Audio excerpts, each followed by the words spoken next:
Episode 2 वहाँ से ही शुरू होता है जहाँ पर एपिसोड 1 ख़त्म हुई थी। तारा की मामा वहाँ पर आती हैं और कहती हैं कि ये क्या बदतमीज़ी है। और इस पर तारा कहती है कि हम लोग तो जस्ट बर्थडे सेलिब्रेट कर रहे थे। तो इसकी मामा बोलती हैं कि हॉस्पिटल पेशेंट चेक करने की जगह है, ना कि बर्थडे सेलिब्रेट करने की। आप लोग ऐसा करें कि हॉस्पिटल से लीव लें और किसी रेस्टोरेंट में जाकर इसे सेलिब्रेट करें। जिस पर तारा राज़ी हो जाती है और अपना ही केक काट कर अपनी मम्मा को ऑफ़र करती हैं, जिसकी वजह से वो लेने से इनकार कर देती हैं। और इसके बाद वो अपनी फ्रेंड को केक खिलाना शुरू कर देती हैं। इसके बाद वहाँ पर एक और सीनियर डॉक्टर आ जाती हैं। तारा ज़बरदस्ती ही उनकी मर्ज़ी के बगैर उन्हें केक खिला देती हैं, जिसकी वजह से उनका मूड कुछ ठीक नहीं होता।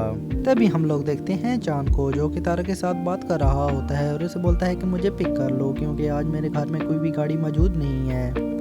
इतनी ही देर में वहाँ पर हाशिम आ जाता है और चांद से बातें करने लग जाता है। वो चांद को इतना तैयार हुए देखता है तो उसे बोलता है कि मुझे पता है तुम किसी से मिलने जा रहे हो। इस पर चांद बोलता है कि मैं भी तुम्हारी उस टिक टॉक वाली गर्ल के बारे में घर वालों को बता दूंगा, जिसकी वजह से दोनों आपस में काफ़ी देर तक बातें करते रहते हैं। बहरहाल हाशिम को पता चल जाता है कि चांद कहीं जा रहा होता है। फिर हम लोग देखते हैं तारा को, जो कि सनम के साथ खड़ी हुई होती है। एक्चुअली आज उन्होंने सनम की गाड़ी पर जाना था, क्योंकि तारा अपनी गाड़ी लेकर नहीं जा सकती। तभी सनम को कॉल आती है उसके ड्राइवर की कि वो उसके डैड को लेने के लिए एयरपोर्ट जा रहे हैं और वो नहीं आ सकते। जिस पर तारा सनम से काफ़ी ज़्यादा गुस्सा हो जाती है। तभी तारा की नज़र इसकी डिनोट करदा एम्बुलेंस पर पड़ती है और वो सनम से बोलती है कि चलो आज एम्बुलेंस में ही चलते हैं। वो एम्बुलेंस के ड्राइवर को बोलती है कि हम लोग सनम की सास के घर जा रहे हैं, जो कि काफ़ी ज़्यादा बीमार है। और यह कहकर वहाँ से वो लोग चले जाते हैं। इसके बाद हम लोग देखते हैं चांद को, जो कि सड़क पर खड़ा हुआ होता है और मोबाइल निकाल कर तारा को कॉल करता है और कहता है कि तुम कहाँ पहुँच गई। वो कहती है मैं तुम्हारी गली में हूँ, लेकिन वो बोलता है कि मुझे तो यहाँ पर कोई भी नज़र नहीं आ रहा। इतनी ही देर में वहाँ पर एक एम्बुलेंस आकर रुकती है, जिसमें से तारा इसकी तरफ इशारा कर रही होती है। दूसरी तरफ हम लोग देखते हैं गुलजार साहब को, जो कि एम्बुलेंस की आवाज़ सुनकर खौफजदा हो जाते हैं। वो कहते हैं कि हमारे पड़ोस में मौजूद शेख साहब तो बहुत नहीं हो गए, उन्होंने अभी मेरे 2500 रुपया भी देना था, कहीं वो फोत ही ना हो गए हों, मैं बाहर जाकर पता करता हूँ। तभी हम लोग देखते हैं चांद को, वो तारा से बोलता है कि क्या तुम मुझे एम्बुलेंस में पिक करने आई हो। तो तारा बोलती है हाँ जी, मैं एम्बुलेंस में तुम्हें पिक करने आई हूँ। तो चांद बोलता है कि हमें जल्दी से यहाँ से निकलना होगा, क्योंकि अगर घर वाले ने मुझे ऐसी हालत में देख लिया तो प्रॉब्लम खड़ी हो जाएगी। तभी हम लोग देखते हैं गुलजार साहब को, जो कि अपने घर से बाहर निकलते हैं, लेकिन एम्बुलेंस चली गई होती है। तो इस पर वो शेख साहब को कॉल करते हैं और उनसे उसकी खैर वफ़ियत मालूम कर लेते हैं। दूसरी तरफ हम लोग देखते हैं एम्बुलेंस के ड्राइवर को, वो तारा की मामा को सब कुछ जाकर बता देता है और तारा की माँ उनसे बोलती है कि तुम्हें एक लड़की बेवकूफ़ बनाकर चलेगी। वो कहता है कि बना सकती है, हॉस्पिटल उनका है। तो इस पर उसकी माँ बोलती है कि हॉस्पिटल उसके बाप का नहीं बल्कि मेरे मरहूम बाप का है। अगर नेक्स्ट टाइम तुमसे कुछ ऐसी गलती हुई तो अपने अकाउंटेंट पर जाकर हिसाब किताब क्लियर करके तुम घर जा सकते हो। दूसरी तरफ हम लोग देखते हैं चांद और तारा को, जो कि किसी होटल पर पहुंच चुके होते हैं और वहां पर उतरने के बाद वो लोग एम्बुलेंस के साथ कुछ सेल्फियां भी लेते हैं। इसके बाद हम लोग देखते हैं गुलजार साहब को, जो कि माला के लिए रिश्ता ढूंढ रहे होते हैं और कहते हैं कि ये लड़का माला के लिए कैसा रहेगा। तो इसके चचा जान बोलते हैं कि हाँ जी बिल्कुल ठीक रहेगा, इस लड़के का अपना चुने का कारोबार भी है। तो इस पर माला शदीद नाराज़गी का इजहार करती है और बोलती है कि मुझे पहले चैम्पियन बनना है। तो इस पर उसकी चची जान बोलती हैं कि हाँ बेचारी को बन लेने दें, क्योंकि शादी के बाद तो ऐसी बातों की हसरत ही रह जाती है। और इसके बाद हम लोग आपस में बहस करने लगते हैं। इस पर सलीम चाचा बोलते हैं कि चलिए हम लोग ऑफिस चलते हैं, क्योंकि इन लोगों की बातें तो ख़त्म होने वाली नहीं। इसके बाद वो लोग उठकर चले जाते हैं और बोलते हैं कि अगर कोई रिश्ता देखने वाला आया तो कॉल करके बुला लेना। इसके बाद माला की चची उससे बोलती है कि मैं तुम्हें तैयार करूं। तो इस पर माला बोलते हैं मैं जैसी भी हूं अच्छी हूं। तो इसके बाद हम लोग देखते हैं चांद और तारा को, जो कि बर्थडे सेलिब्रेट कर रहे होते हैं। चांद तारा से बोलता है कि आज तुमने एम्बुलेंस वाली हरकत ठीक नहीं की। तो माला बोलती है तो कोई बात नहीं, जब इंसान को घर से आज़ादी ना हो तो ऐसे काम कर लेने चाहिए। इस पर चांद बोलता है कि चोरी कामों में अक्सर नुकसान होता है। तो इस पर माया बोलती है कि अगर तुम्हारी सोच भी मेरी मम्मा की तरह है तो तुम कुछ और सोच लो। तो इस पर चांद बोलता है कि हाँ तुम्हारी तस्वीर भी कल मैंने माया को दिखाई थी, वो बोल रही कि लड़की कुछ अच्छी नहीं है। तो माया बोलती है को तो कैंसिल करें। तो बोलता है हाँ जी कैंसिल करें, इतनी देर में बिल आ जाता है। चांद तारा से वो बिल पे करने के लिए बोलता है। जैसे ही वो बिल खोलकर देखती है तो इसमें एक रिंग पड़ी हुई होती है। तारा चांद से बोलती है कि रिंग देने का मतलब समझते हो? तो वो बोलता है हाँ मैं जानता हूँ। तो जैसे ही वो रिंग पहनाने वाला होता है उधर से तारा की मामा की कॉल आ जाती है और तारा वो रिंग फेंक देती है। तारा की मामा तारा से बोलती है कि 5 मिनट में हॉस्पिटल पहुंचो।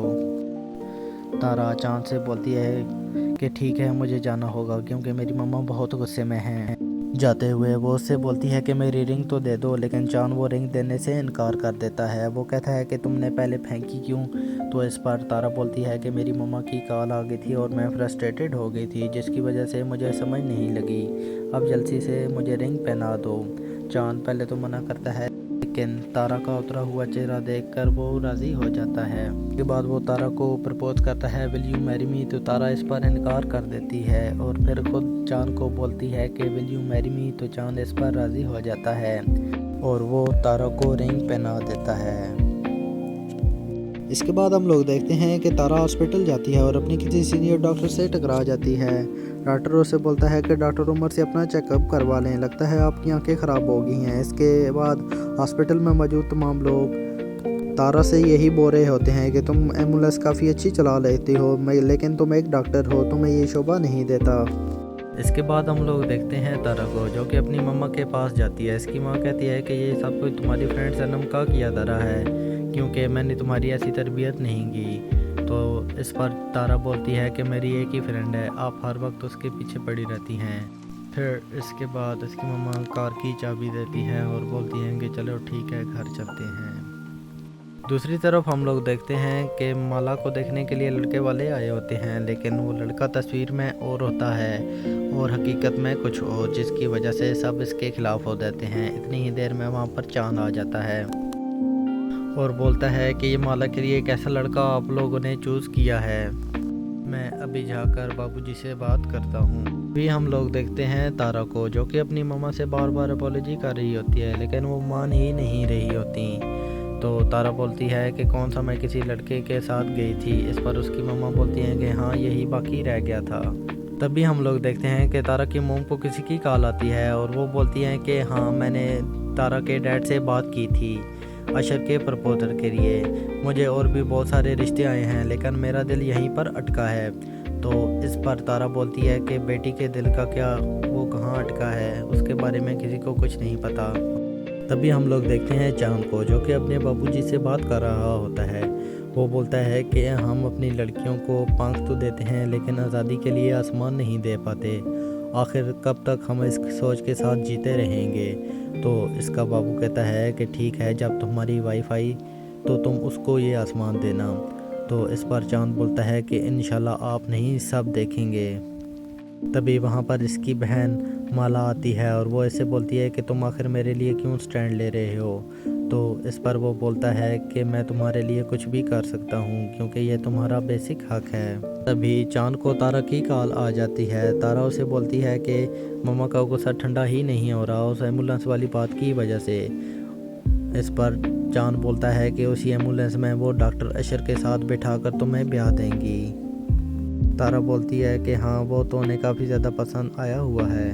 तो चांद इस पर बोलता है कि बेटी को क्या पसंद है, इससे उन्हें कोई मतलब नहीं। तो तारा बोलती है हाँ मैं बचपन से ही ऐसी ज़िंदगी गुजार रही हूँ। तो इस पर चांद बोलता है कि तुम भी बचकाना हरकतें कुछ कम किया करो, तुम्हारी बचकाना हरकतों की वजह से ही मम्मा तुम पर काफ़ी ज़्यादा गुस्सा हो जाती हैं। इसके बाद वो बोलती है मेरा पास्ता खाने का मूड हो रहा है, लेकिन चांद उसे बोलता है कि चुपचाप सो जाओ, पास्ता खाने का मूड हो रहा है। ये कहकर वो कॉल बंद कर देता है और कहता है कि सुबह मिलेंगे। तभी वहाँ पर हाशिम आ जाता है और उसे बोलता है कि लड़की को इम्प्रेस करने का ये बहुत अच्छा मौका है, चलें पास्ता देने चलते हैं। चांद से बोलता है कि ठीक है, तुम गाड़ी की चाबियाँ ले आओ। इसके बाद वो दोनों गाड़ी में बैठकर तारा के घर चले जाते हैं उसे पास्ता देने के लिए।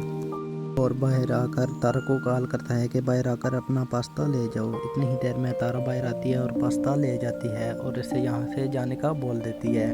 इसके बाद दिखाया जाता है तारा और इसकी मोम मॉर्निंग वॉक पर आए हुए होते हैं। तारा की मोम तारा से बोलती है कि तुम सारिम की फैमिली को बता दो कि आज हम लोग 11 बजे उनसे मिलने आ रहे हैं। तभी हम लोग देखते हैं कि हाशिम वीडियो बना रहा होता है। तभी तारा की मोम इनके आगे से गुजर जाती है। जिसकी वजह से दोनों में काफ़ी ज़्यादा अनबन हो जाती है। तारा की मॉम उससे बोलती है कि तुम्हारे बड़ों ने कुछ नहीं सिखाया, तो हाशिम बोलता है कि नहीं कुछ नहीं सिखाया, और यहाँ पर हाशिम की बहुत ज़्यादा लड़ाई भी हो जाती है। हाशिम का बहुत ही बुरा इमेज जा रहा था तारा की मॉम की तरफ। इतनी ही देर में तारा की मॉम गाड़ी में आकर तारा से बोलती है कि आजकल की जनरेशन पता नहीं सोशल मीडिया का कब से ठीक तरह से इस्तेमाल जानेगी, इसकी वजह से बहुत ज़्यादा बुराइयां फैल रही हैं, लोगों में बिल्कुल भी अकल नहीं रही। फिर इसके बाद तारा की मॉम पेट्रोल पंप पर पेट्रोल भरवाने के लिए जाती हैं और पे करने के लिए अपना कार्ड देती हैं। सरून मशीन लेने के लिए चला जाता है। इनकी गाड़ी के पीछे ही गुलजार साहब की गाड़ी खड़ी होती है। इसके बाद गुलजार साहब गाड़ी से उतर कर आकर तारा की मॉम से बोलते हैं कि अगर आपके पास कैश नहीं है तो आप अपनी गाड़ी साइड पर कर दें। तो तारा की मॉम बोलती हैं कि हमने कार्ड दिया हुआ था।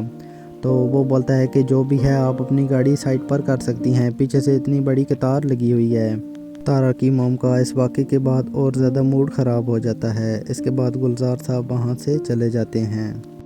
इसके बाद तारा की मॉम घर आ जाती हैं और इनका मूड काफ़ी ज़्यादा ऑफ हुआ होता है। वो उसी मामले के बारे में बात कर रही होती हैं। तभी तारा बोलती हैं कि आप उसकी वजह से अपना मूड ऑफ ना करें। तभी तारा की मॉम बोलती हैं कि अगर मुझे चांद की फैमिली पसंद ना आई तो मैं तुम्हें बता रही हूँ, तुम्हारा रिश्ता डॉक्टर अशर के साथ ही हो जाएगा।